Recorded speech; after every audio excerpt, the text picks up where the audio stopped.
민주주의라는 최초의 아이디어. 오늘날 우리가 익히 알고 있는 민주주의 체제는 흔히 고대 그리스나 프랑스 혁명의 자장에서 비롯된 것이라 여겨진다.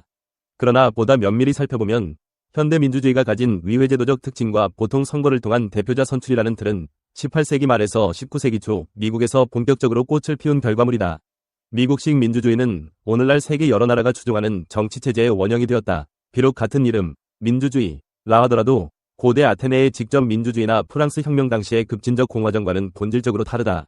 이는 새로운 대륙에서 사람들이 민중의 의사를 대표자들에게 위임하고 그 대표자를 주기적으로 교체할 수 있는 선거제도를 구축함으로써 대의민주주의의 기틀을 마련한 것이 결정적이었다. 18세기 말 독립혁명 이후 미국은 공화제라는 이름을 내세웠지만 실제로는 더 폭넓은 의미의 민중통치를 어떻게 제도화할 것인가를 고민했다. 여기서 등판한 것이 바로 대표의 선출이다. 이 체제는 보통 선거에 의해 선출된 대표자들이 의회를 구성하고 행정부 수반 역시 대의 과정을 통해 결정되며 시민이 자신의 권리와 자유를 스스로 보호하고 확장하는 수단으로서 투표권을 행사한다는 특징을 갖는다. 이는 같은 시대를 살았던 유럽인들에게는 파격적인 일이었다. 영국에서는 여전히 제한적 참정권이 유지되어 귀족층이나 부유층이 아닌 이상 선거에 참여하기 어려웠다. 프랑스에서는 혁명 이후 급진적 공포 정치와 반동이 교차하며 시민의 권리 확대가 안정적 기반 위에서 완결된 형태로 자리 잡지 못했다. 그 시기에 에드먼드 버크, 이마누엘 칸트 같은 유럽의 지식인들도 이 민주주의를 둘러싸고 엇갈린 평가를 내렸다. 버크는 이를 후한무치한 체제라고 혹평했고 칸트마저도 한때는 공감했지만 결국은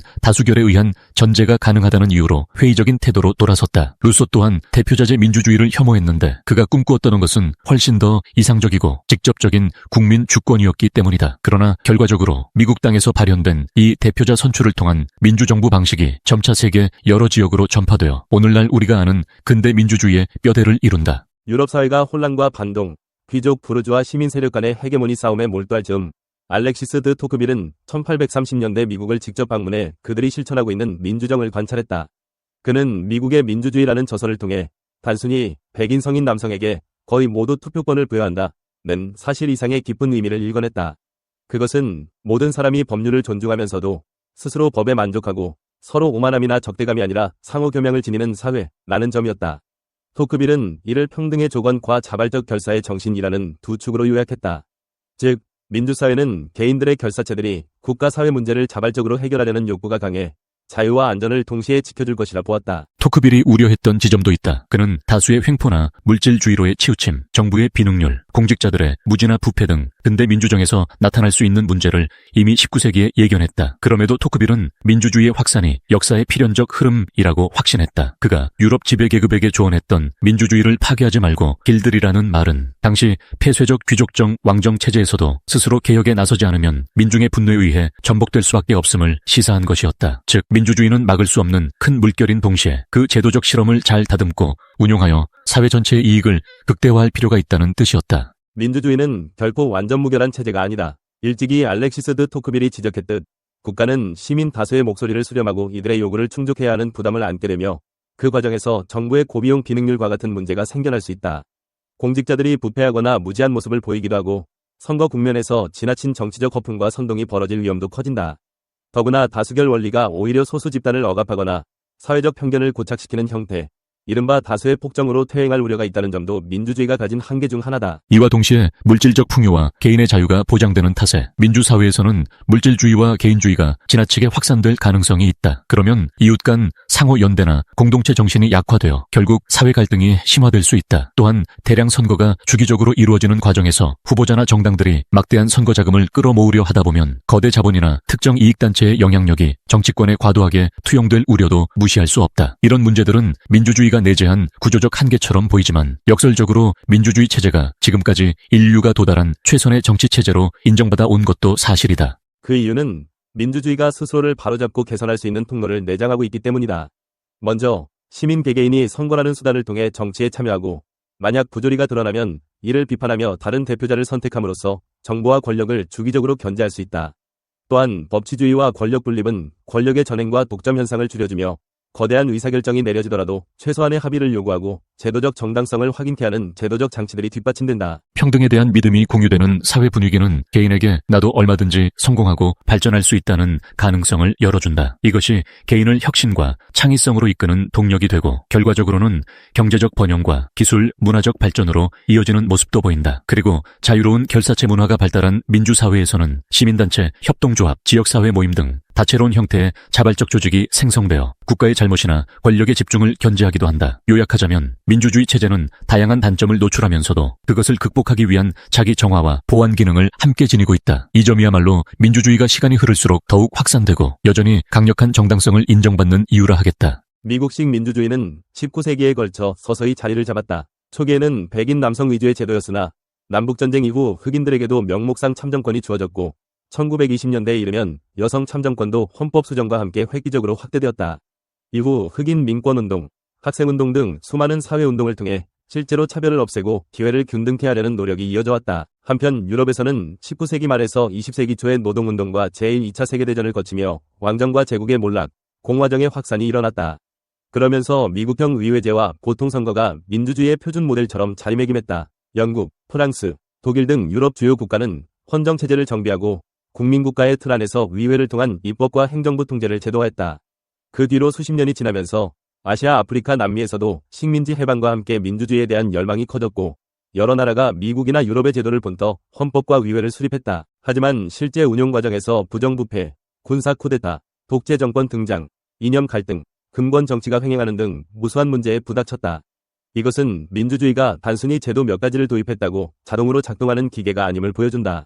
민주주의의 진정한 힘은 시민 개개인의 자발적인 참여와 비판, 헌신적 태도에서 나온다. 민주주의란 모든 권력은 국민으로부터 나온다는 대원칙을 실제 사회와 국가 운영에 적용하려는 제도적, 문화적, 철학적 사고방식이라 할 수 있다. 표면적으로는 보통 선거를 통해 대표를 뽑는 체제이지만 한 걸음 더 들어가 보면 인간의 존엄과 자유를 근간으로 공동체를 운영하고 이를 위해 시민 개개인에게 책임있는 참여 기회를 보장해주는 것이 민주주의의 핵심이다. 이 체제의 밑바탕에는 모든 인간이 동등하고 권리를 행사할 자격이 있다는 전제가 깔려있다. 그 덕분에 민주주의 사회에서는 누군가 태생적 신분이나 지위로 군림하기 어렵고 권력자는 선거를 통해 주기적으로 교체될 수 있다. 다수의 뜻이 우선시되지만 그 다수 역시 소수의 권리와 자유를 침해해서는 안 된다는 자각이 필요하다. 따라서 민주주의는 다수결 원리를 지지하면서도 동시에 소수 집단이 부당하게 희생되지 않도록 여러 법제도 문화를 통해 보호장치를 마련해야 한다. 또한 민주주의에서는 시민이 개인의 자유를 누리는 동시에 그 자유를 행사할 때 가져야 할 책임을 자각하도록 요구한다. 예컨대 투표권이란 단지 선거일에 가벼운 마음으로 한 표를 던지는 행위가 아니라 자기 결정에 따라 사회의 정책과 미래가 달라질 수 있음을 인식하고 신중히 참여해야 하는 권리이자 의무다. 시민은 법적 제도적 권리를 누릴 수 있는 만큼 국가와 권력이 잘못된 길로 빠지지 않도록 감시와 견제도 함께 해야 한다. 마지막으로 민주주의는 항상 더 나은 방향으로 발전할 수 있다는 긍정적 전망을 내포한다. 기존에 소외 차별받던 이들도 끊임없는 시민운동과 제도 개선을 통해 권리를 획득하고 사회에 공헌할 기회를 얻는다. 물론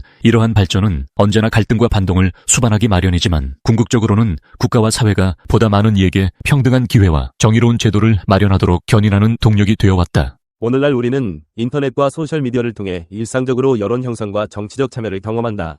어떤 면에서는 19세기의 토크빌이 우려했던 대중선동, 허위 정보 확산, 다수의 폭력 같은 위험이 훨씬 신속하고 거대하게 일어날 수도 있다. 반면 지금 우리가 누리는 시민권과 생활 수준은 과거 군주국가나 봉건체제에서는 상상하기 힘들었던 것임도 분명하다. 미국이든 유럽이든 아시아든 민주주의라는 체제를 표방하는 국가들은 저마다 내부 모순과 갈등을 안고 있다. 하지만 그럼에도 민주주의가 여전히 인류가 도달한 최선의 정치체제라 불리는 것은 인간의 자유와 존엄을 근본적으로 인정하고 제도적으로 이를 보호하며 문제가 발생했을 때 평화적 점진적으로 개선 가능하다는 점 때문이다. 왕정 귀족정 시대로 돌아가려는 움직임은 극히 소수일 뿐이다. 민주주의는 미국의 건국시기 이래 여러 차례 위기를 겪었지만 계속해서 확장되고 변형되어 왔다. 이는 여러 사상가, 정치인, 시민운동가들이 치열하게 고민하고 피를 흘리며 쟁취한 결과다. 완벽하지는 않지만 민주주의야말로 공동체가 스스로 운명을 결정하고 책임지는 방식을 제도화한 역사상 유례없는 실험이기도 하다. 이 실험은 끝나지 않았다. 초당적인 협력이 무너지고 포퓰리즘이 횡행하며 거대 자본의 영향력이 정치에 과도하게 투영되는 사례는 어느 시대, 어느 사회에나 존재한다. 그러나 이럴 때일수록 우리는 토크빌이 남긴 조언, 즉 민주주의를 파괴하지 말고 길들 여라는 경고를 되새길 필요가 있다. 민주주의는 스스로 발전할 수 있는 자정 능력을 내장하고 있지만 그 대전제는 시민의 적극적 참여와 비판적 사고, 그리고 공적 책임 의식이다. 결국 민주주의란 인류가 한데 모여 고민하고 때로는 잘못도 하고 그러나 다시금 고쳐나가며 만들어가는 살아있는 아이디어다. 이를 처음 대의의 장치로 구체화해 성공시킨 곳은 미국이었고 그 이후 세계 각국이 여러 시행착오 끝에 이를 받아들여 발전시켰다. 인간이 오랜 역사를 통해 발견한 민중이 통치의 주체가 된다는 이 사상은 앞으로도 기술과 문명이 발전함에 따라 새로운 방식으로 변주될 것이다. 인터넷 직능화로 인한 전자민주주의, 시민 배심원제 확대, 지역 공론화 위원회 등은 모두 이 발전의 한 단면이다. 민주주의는 불멸의 신념이 아니라 끊임없는 노력을 요구하는 제도이자 과정이다. 그 원형적 아이디어는 권력은 국민으로부터 나오며 국민에 의해 정당성을 부여받는다는 간명한 원칙에 있다. 그리고 그 원칙을 어떻게 체계적으로 작동시키고 소수자 보호와 권력 남용 방지를 함께 구현할 것인지는 여전히 현재 진행형의 과제이다. 그렇기에 우리 모두는 민주주의라는 제도가 허약해지지 않도록 각자 자리에서 목소리를 내고 참여하며 타협하고 경계해야 한다. 그리하여 결국에는 자유와 평등 그리고 인간의 존엄이 지켜지는 사회가 지속되도록 만들어 나가야 한다. 이처럼 민주주의라는 최초의 아이디어는 단순히 역사 속에서 한 번 완성된 스냅샷이 아니라 매 순간 경신되고 도전받으며 발전하는 동태적 자산이다. 그리고 이 아이디어가 발화된 지 수세기가 지났음에도 우리는 여전히 민주주의가 주는 가능성과 한계를 동시에 체감하며 그 조정의 장에서 살아가고 있다. 민주주의라는 이름 아래 오늘도 누군가는 더 나은 세계를 꿈꾸고 또 누군가는 정치적 혼란 앞에서 좌절한다. 중요한 것은 그 양극의 움직임 가운데서 결국 인간이 지닌 존엄과 자유가 한 걸음 더 나아갈 수 있느냐 하는 문제다. 민주주의는 그 점을 가능하게 해주는 역사상 가장 포용력 있는 아이디어로 앞으로도 변함없이 많은 이들의 희망이자 과제로 남을 것이다.